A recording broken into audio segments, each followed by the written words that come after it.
हरे कृष्णा, कैसे हैं आप सभी। आज हम जगन्नाथ जी के एक बहुत परम भक्त माधव दास के बारे में चर्चा करेंगे। माधव दास वो भक्त थे जो नित्य जगन्नाथ जी की सेवा करते थे। वह ब्रह्म मुहूर्त में उठते थे, जगन्नाथ जी की नित्य सेवा करते थे और उन्होंने कभी भी अपनी सेवा में कभी भी व्यवधान नहीं आने दिया। परंतु कहते हैं ना कि ठाकुर जी सबसे ज़्यादा जो परीक्षा लेते हैं ना, वो अपने भक्तों की लेते हैं। तो एक बार माधव दास जी बहुत अधिक बीमार हो गए, अस्वस्थ हो गए और उनका स्वास्थ्य दिन ब दिन बिगड़ता चला गया। और वो स्वास्थ्य उनका इतना ज़्यादा बिगड़ गया कि वह अपने बिस्तर से भी उठ नहीं पा रहे थे मल मूत्र त्यागने के लिए। तो वह बहुत दुखी हुए, अपनी बीमारी से नहीं, इस बात से कि वो ठाकुर जी की, वो जगन्नाथ जी की सेवा नहीं कर पा रहे हैं।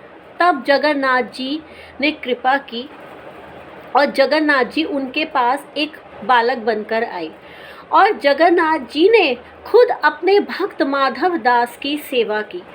हालांकि जब ठाकुर जी उनकी सेवा कर रहे थे, माधव दास जी को होश भी नहीं था कि उनकी सेवा कौन कर रहा है। भगवान ने, जगन्नाथ जी ने, देखिए कितने कृपालु हैं जगन्नाथ जी, कि जगन्नाथ जी ने माधव दास की पूरी सेवा की। वह उनका मल मूत्र भी साफ करते थे, उनके वस्त्र धोते थे जगन्नाथ जी। सोचिए कि भगवान अपने भक्त के वस्त्र धो रहे हैं, भगवान उनको दवा दे रहे हैं, भगवान उनको भोजन पवा रहे हैं। तो तब जब 3 दिन के बाद जब माधव दास जी को होश आया, तो माधव दास जी ने होश में आते ही भगवान जगन्नाथ को पहचान लिया और माधव दास जी रोने लगे। उन्हें लगा कि ठाकुर जी आए हैं उनकी सेवा करने के लिए। और माधव दास जी ने जगन्नाथ जी से कहा कि भगवान, आप तो, हे जगन्नाथ जी, आप तो एक चुटकी में मेरे सभी कष्ट को हर सकते थे, तो आपने मुझ जैसे पतित की, मुझ जैसे व्यक्ति की आपने ऐसी सेवा क्यों की। तब भगवान ने कहा कि देखो माधव दास, मैं चाहता तो तुम्हारे कष्ट 1 सेकंड में मैं खत्म कर सकता था, लेकिन उन कष्ट, वो जो कष्ट थे ना तुम्हारे, वो तुम्हारे प्रारब्ध थे पूर्व जन्मों के, और वो तुम्हें काटने थे। अगर मैं वो कष्ट तुम्हारे अभी अगर मिटा देता, तो उसके लिए तुम्हें अगला जन्म लेना पड़ता।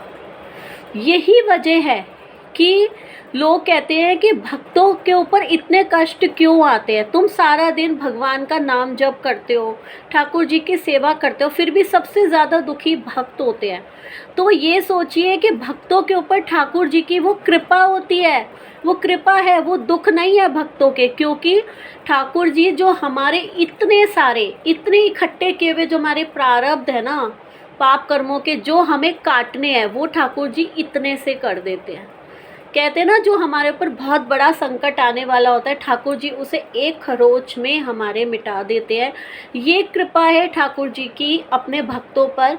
और जब हम ठाकुर जी के, भगवान श्री कृष्ण के, जब हम 64 गुण जब हम देखते हैं ना, तो उसमें भगवान का एक गुण ये भी है कि भगवान अपने भक्तों के लिए थोड़े से पार्शल होते हैं। तो ठाकुर जी पर विश्वास रखिए, भक्तों पर जो कष्ट आते हैं वो कष्ट नहीं है, वह उनके प्रारब्ध है जो ठाकुर जी उनके इसी जन्म में पूर्ण करवाते हैं। हरे कृष्णा।